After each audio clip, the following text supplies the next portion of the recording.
안녕하십니까. 가천대 길병원 간담체 이식외과 김두진입니다. 제가 오늘 말씀드릴 내용은 간암의 치료법 선택에 대해서 말씀드리겠습니다. 우선 간암의 치료법 선택 이전에 이제 간암이란 무엇인지에 대해서 잠시 설명을 드리고 치료법에 대해서 설명을 드리도록 하겠습니다. 간암이란 보시는 것처럼 이제 간에 생기는 그 종괴가 되겠습니다. 떼낸 조직인데 색깔이 약간 초록색으로 보이기도 하고요, 흰색으로 보이기도 하고, 또 주위에 이제 크게 주위로 약간 퍼지는 양상을 보이기도 합니다. 이렇게 다양하게 간암이 있고, 보시면 간경화가 진행되어 있습니다. 간암은 세계적으로 호발하는 지역을 세계 지도에서 보시면은 이제 빨간색 구역, 인구 10만 명당 100명 가까이 발생하는 고위험 지역이 보입니다. 여기에 중국 및 우리나라, 일본 등이 포함되어 있습니다.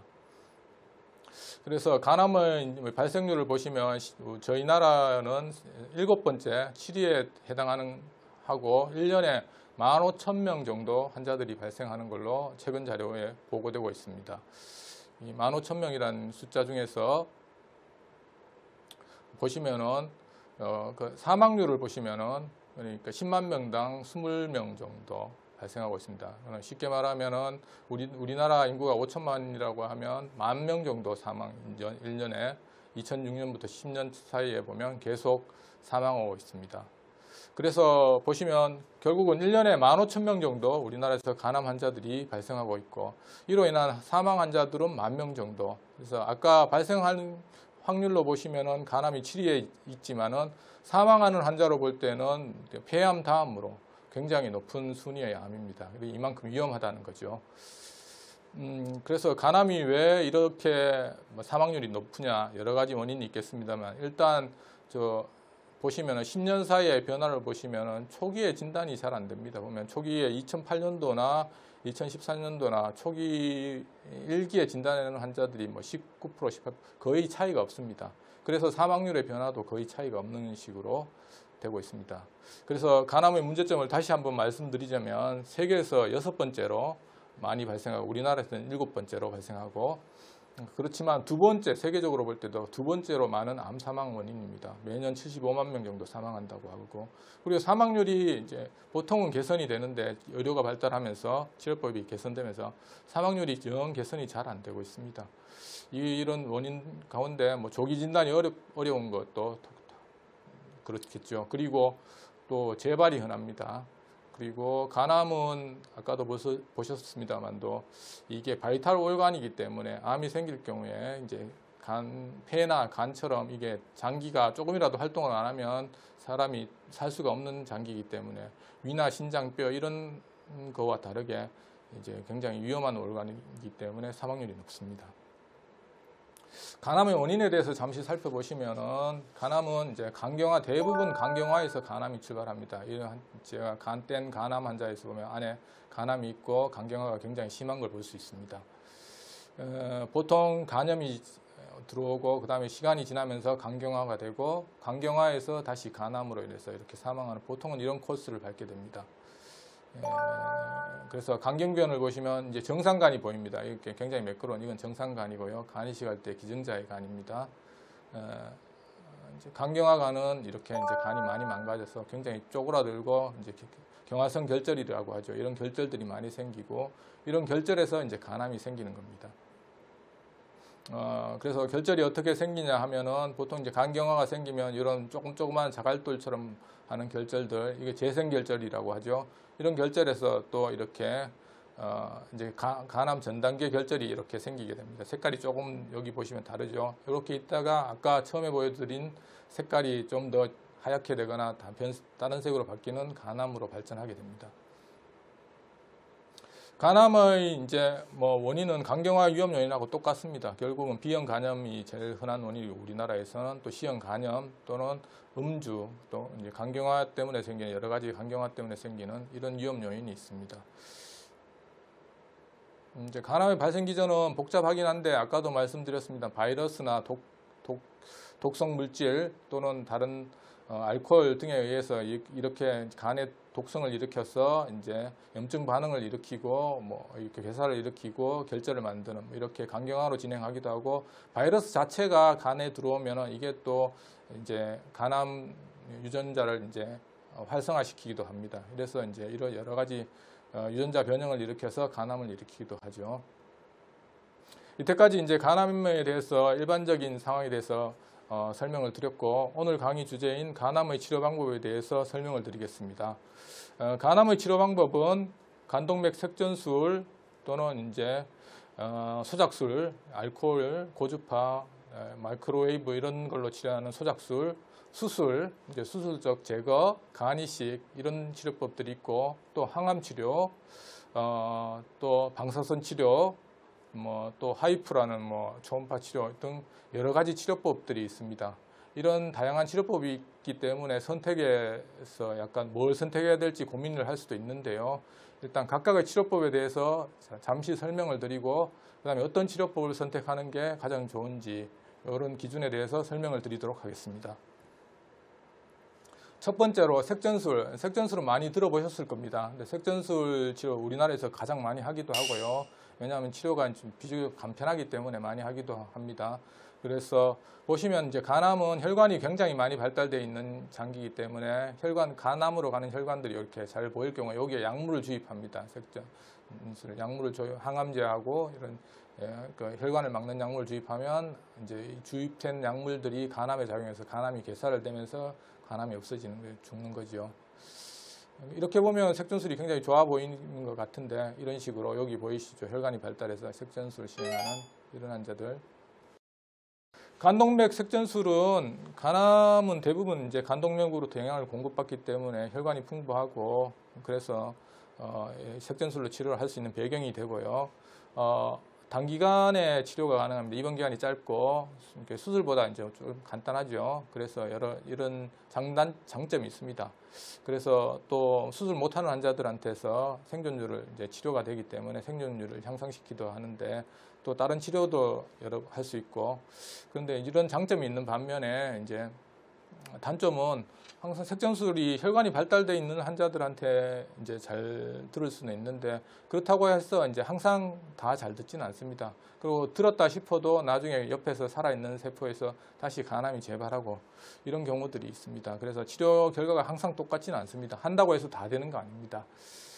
그래서 뭐 예를 들자면 이렇게 색전술을 시행한 환자가 있습니다. 여기 색전술 약을 넣어서 잘 먹고 있는 것처럼 보이는데 부분적으로 잘 안 들어갔고, 여기에서 이제 암이 계속 살아남아서 결국은 이제 똑같은 환자인데 여기 이렇게 색전술 돼서 좀 쭈그러들었지만 결국은 이제 수술을 진행하고 뭐 이렇게 되는 수도 있고요. 고주파 치료에 대해서 설명드리겠습니다. 고주파는 암이 여기 이제 조그맣게 보이는데 굉장히 작을 경우에 이렇게 우리가 탐침을 넣어서 여기 고주파를 발생시켜서 암을 그냥 쉽게 말하면 태운다는, 그 전자레인지처럼 이렇게 태운다고 생각하시면 됩니다. 이런 식으로 진행을 하겠습니다. 이것도 비교적 수술보다는 더 국소마취로 할 수 있고요. 이제 이게 간단해 보입니다. 이런 식으로 고주파 탐침이 넣어서 열을 발생시켜서 이제 안에 있는 암을 태우는 게 되겠습니다.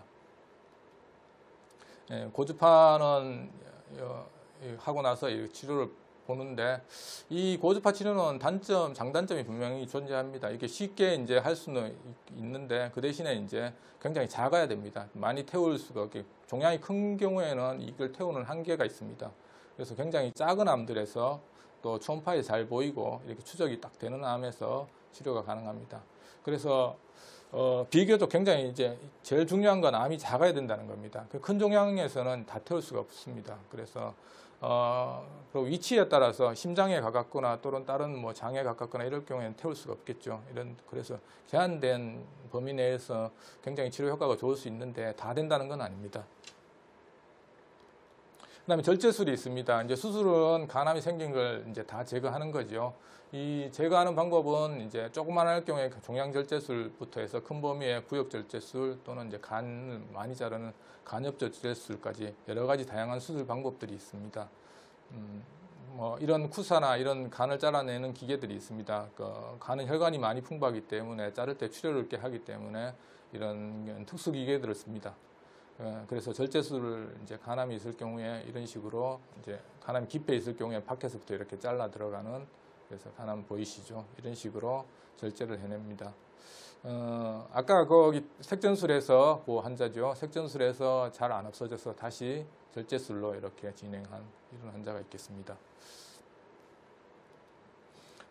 뭐 이런 식으로 이제 절제술을 하고 간암 절제하고 난 간암이 있고 이거 수술한 부위가 보입니다.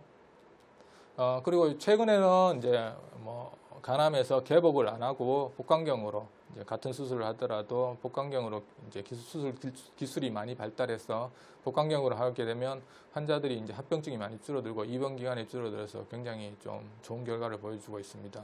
물론 다 복강경이 되는 건 아니지만 50% 이상에서 요즘은 복강경을 시행하고 있습니다. 저희 병원에서도 복강경을 적극적으로 하고 있습니다.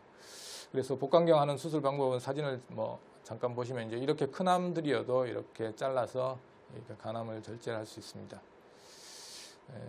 그 동영상을 준비했는데 동영상은 기니까 시간 관계상 이렇게 생략을 하고 하여튼 복강경으로 절제를 한다. 절제술의 장점은 종양을 확실하게 제거할 수 있다는 게 제일 큰 장점입니다. 그리고 최근에 수술 기술이 발달해서 비교적 큰 종양도 제거 가능하고 결국은 수술이 장기 생존율과 치료 결과가 이제 가장 좋은 다른 치료법보다 좋다는 겁니다. 단점은 확실히 이제 수술이라는 게 아무래도 수술이다 보니까 위험성이 좀 따를 수 있습니다. 그리고 간 기능이 나쁜 환자들은 그 수술하기가 굉장히 어려울 수도 있고 경우에 따라 수술 불가능한 경우도 있습니다. 그리고 환자가 아무래도 수술하자고 하면 좀 부담스럽겠죠. 그리고 문제는 아까도 보셨습니다만도 간암의 경우에는 간경화가 같이 동반되어 있기 때문에 또 간암을 다 제거하더라도 그 남아있는 간경화에서 다시 간암이 재발할 수 있는데 간내 재발이라고 하죠. 그러니까 새로운 간암이 또 간내에서 재발하는 거죠. 있던 간암이 재발하는 게 아니고 이런 것까지는 수술을 하더라도 막을 수는 없습니다. 하지만 이제 수술과 색전술을 비교했을 때 이제 똑같은 환자 수를 갖다가 이렇게 연구한 논문들을 보면 항상 색전술보다는 수술할 수 있는 환자들에서는 수술 성적이 월등하게 낮습니다. 그리고 간이식, 이제 대망의 간이식이 있는데 이제 간을 이제 보시면은 이 간은 간암 때문에 간이식을 하기 위해서 간암을 다 떼낸 겁니다. 간 전체 간을 다 떼낸 거죠. 이렇게 해서 그러면 세 간이 있어야 되겠죠. 이제 이렇게 생체 기증자에서 간을 오른쪽 간을 이렇게 반 정도 이렇게 나눠줍니다. 이런 식으로 다시 이제 심어주죠. 이렇게. 그래서 간암에서 간이식을 하면 이렇게 이제 공여자가 반을 나눠주게 되면 이렇게 간암 반이 나눠서 공여자가 맞고 수혜자, 공여자가 있습니다. 이렇게는 일주일에 이제 간들이 다 서로 좀 커지고 기능을 하고 있습니다. 이런 식으로 생체 기증자에서 이렇게 간 이식을 할 수 있습니다. 그리고 요즘은 생체 기증자에서 간 이식을 할 때 복강경 수술에서 이제 생체 기증자가 느끼는 부담을 덜하고 저희 병원도 2018년부터 생체 기증자에서 복강경 수술을 이제 하고 있습니다. 이 내용은 뭐 인천 지역 최초의 생체 기증자 간 이식 복강경 수술을 했다고 해서 신문에 난 내용입니다. 이제 간 이식은 제일 좋은 점은 이제 간 기능이 나쁘면서 있을 경우에는 이제 간 수술을 못하는 경우, 색전술도 못할 경우가 있습니다. 간 기능이 굉장히 나쁘면 이럴 경우에 이제 간경화하고 간암을 동시에 해결할 수 있죠. 그러니까 이론적으로 굉장히 좋은 치료입니다. 그리고 최근에 수술 기술이 많이 발달해서 이제 소간암 환자들, 그러니까 간암이 적을 경우에는 이 환자들이 수술을 하더라도 또 간내 재발이 딴 데서 간암이 생길 수 있지만 간 이식 같은 경우에는 이제 간 이식을 해버리면 간경화도 없어지죠. 소간암 같은 경우에는 이제 재발할 수가 없죠. 이렇게 좋은 점이 있습니다. 근데 단점은 확실히 결국은 간이 있어야 됩니다. 기증자가 있어야 되는 문제하고 다른 치료법보다 훨씬 더 비용이 비싼 거, 그다음에 면역 억제제 복용해야 되는 거, 그다음에 수술 자체가 위험성이 조금 더 크죠.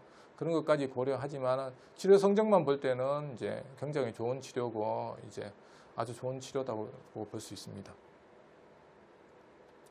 그 대신에 이제 간이식은 대상자가 아까도 말씀드렸습니다만 또 이제 간암이 작을 때 너무 클 경우에는 간이식 하더라도 재발할 확률이 있기 때문에 우리가 기준이 있습니다. 밀란 크라이테리라고 하고 밀란 기준이라고 하는데 통상 간암은 5cm보다 더 작아야 되고 한 개만 있을 때 다발성이어도 3개 이하일 때 이런 환자들을 간이식 하면은 이제 다른 치료한 것보다 훨씬 더 오래 사시고 성적이 훨씬 좋다는 거죠.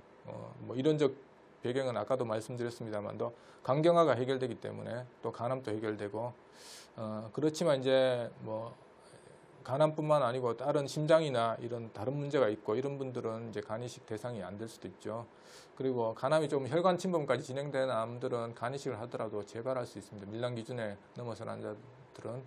그래서 간이식 보통 적응증이 되지 않습니다. 그래서 저희 병원에서도 간이식을 환자들 성적을 비교해 봤더니만 저희 병원 데이터입니다. 밀란 기준에 드는 작은 암들 환자들은 5년 뭐 생존율이 거의 80% 이상 굉장히 잘 살고 계시는데 또 우연히 이제 밀란 기준에 넘어서지만 간이식을 시행하신 분들은 이제 아무래도 나중 가면 장기 생존율은 좀 떨어집니다. 그래서 5년까지 사시는 분들이 좀 숫자가 떨어지고 있습니다. 방사선 치료에 대해서 설명드리겠습니다. 방사선 치료는 이제 간암 수술을 못할 경우에 다른 이제 절제를 못하거나 뭐 색전술 이런 것들이 안 될 경우에 이제 시도를 하는데 이제 방사선 이제 에너지를 전달해서 그 부위를 이제 방사선으로 간암을 이제 없애는 거죠. 이제 최근에는 꿈의 치료라는 뭐 양성자, 중입자 방사선 치료라는 게 이제 신문에도 많이 나오고 소개되고 있습니다. 이제 이론적인 배경을 잠시 설명드리면은 보통의 이제 방사선 치료는 재료의 방사선이 들어간 에너지가 전달되면서 쭉 여기 종괴가 있다면 이렇게 통과하는 사람의 몸의 앞에 뒤에 다 통과하면서 이 통과하는 그 선 자체에다가 이제 방사선으로 이제 장기에 그걸 손상을 줄 수 있다는 거죠. 그런데 이제 중입자 치료나 양성자 치료는 여기 종괴가 있다면 여기에 에너지를 집중해서 전달해서 부작용을 좀 더 줄여줄 수 있다.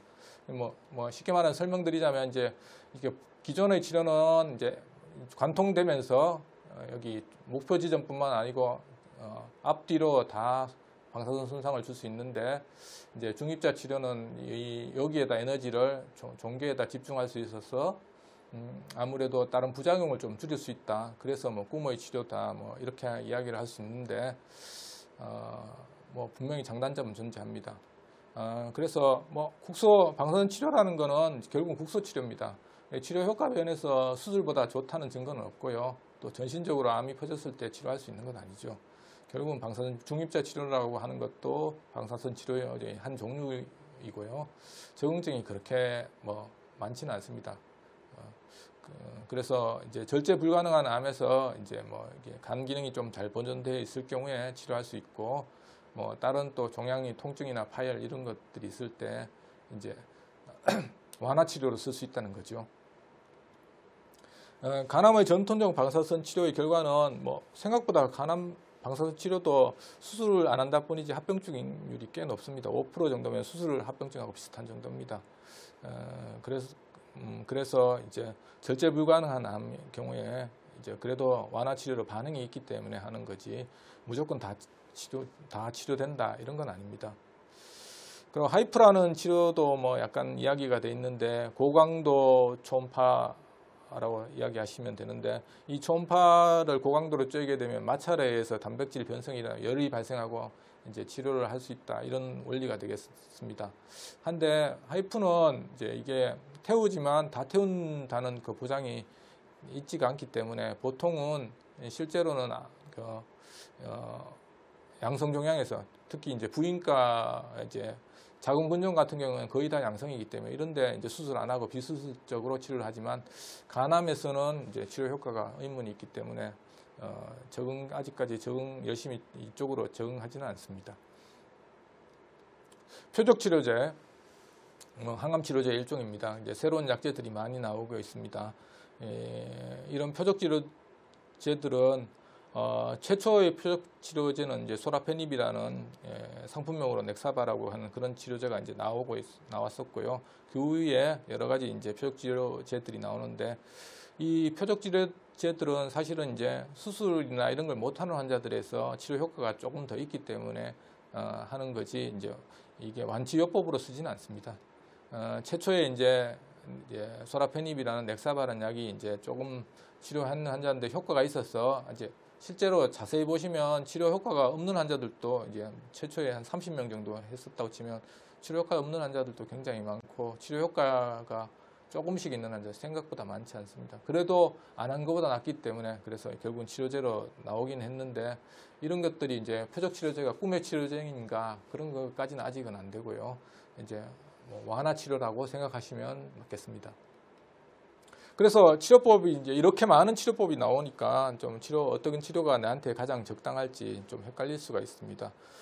치료법 선택에 있어서 이제 우리가 많이 이제 참고하는 가이드라인이 있는데 바르셀로나 클리닉 리버 캔서 가이드라인이라고 이게 1999년도에 처음 나왔고요. 이제 계속 업데이트되면서 2022년에까지 업데이트가 됐습니다.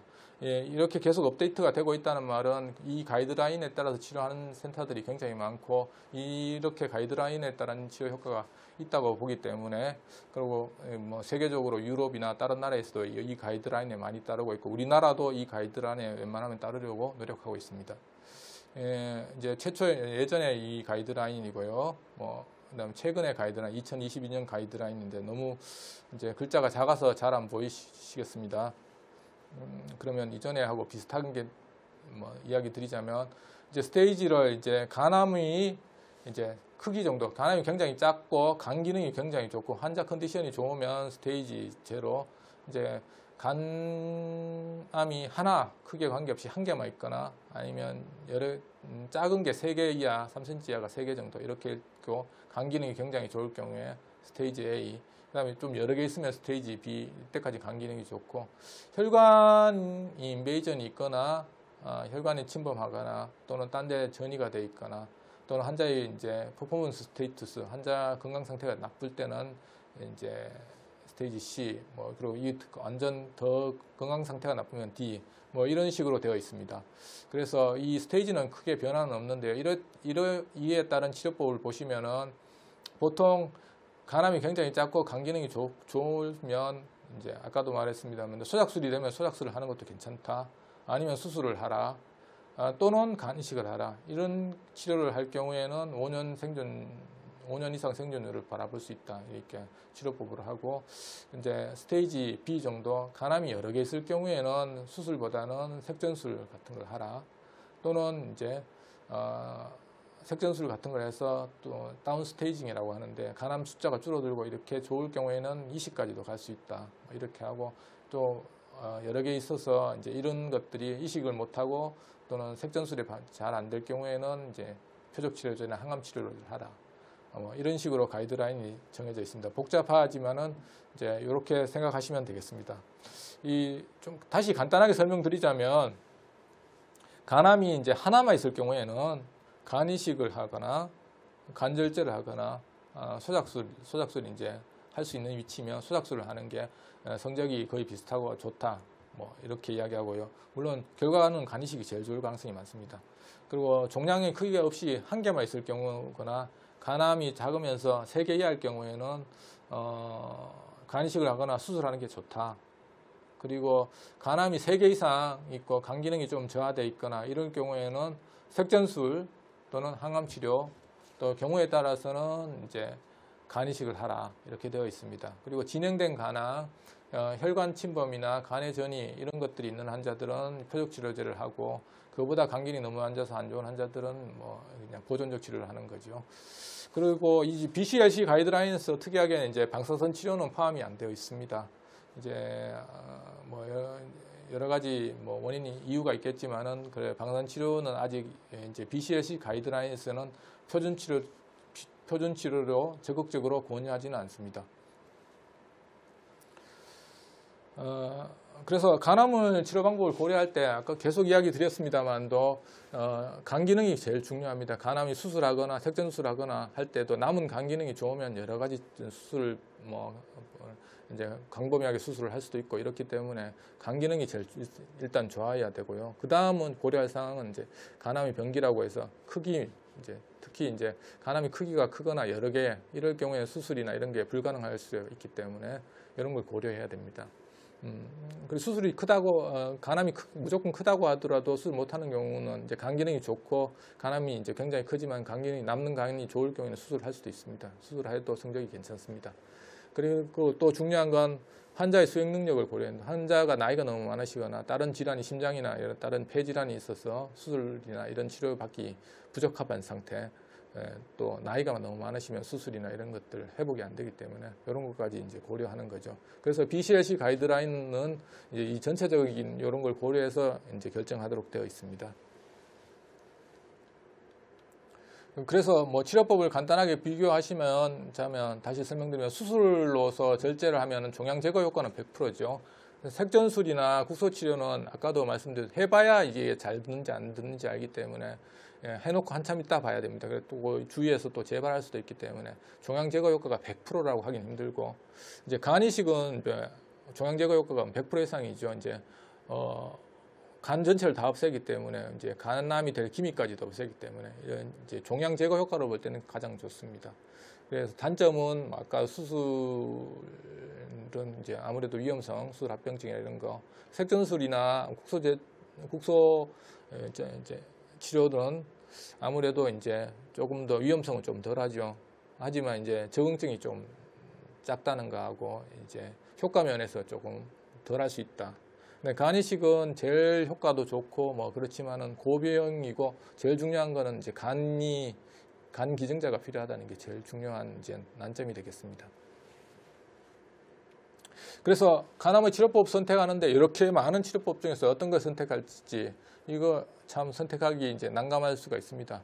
결국은 우리가 좋은 결과를 최상의 결과를 원한다면 비용을 많이 지불해야 되는 것처럼 위험성을 좀 많이 이제 치료법에서는 위험성을 좀 감수는 해야 됩니다. 그러니까 본인이 최상의 결과를 원한다 이럴 경우에 이제 조금 위험성을 감수하고 치료를 하고 내가 위험성을 하나도 고려하기 싫다 이렇게 할 경우에는 결국은 이제 좀 안전한 치료법을 선택하는 수밖에 없겠죠. 하지만 이제 뭐 장기적으로 볼 때는 조금 위험하더라도 이제 결국은 맛있는 음식을 먹으려면 비싼 음식이 맛있는 거하고 비슷한 거죠. 이제 물론 이제 사고도 맛있는 음식이 뭐 있을 수 있지만 그런 음식은 좀 드물고 그리고 치료법도 하나도 안 위험하면서 효과 좋은 치료법은 잘 없습니다. 세상 이치가 그렇습니다. 그래서 치료법을 선택할 때 간 기능이 좋다면 수술이나 색전술, 방사선, 뭐 간이식 이런 순으로 간 기능이 나쁠 경우에는 간이식이 오히려 더 좋은 치료가 될 수 있고요. 그다음에 위험성이 조금 더 안전한 치료들은 색전술이나 고주파가 조금 덜 위험하겠죠, 아무래도. 그래서 뭐 수술이나 간이식은 조금 더 위험도가 그래도 조금 높겠죠. 그리고 최상의 결과를 원한다면 이제 간이식이 이론적으로는 제일 좋은 결과를 볼 수 있습니다. 그리고 수술이나 또 고주파 치료도 굉장히 작은 암에서는 수술하고 비슷한 효과가 있고요. 이런 식으로 생각하시면 되겠습니다. 지금까지 가천대 길병원 외과 김두진이었습니다. 시청해 주셔서 감사합니다.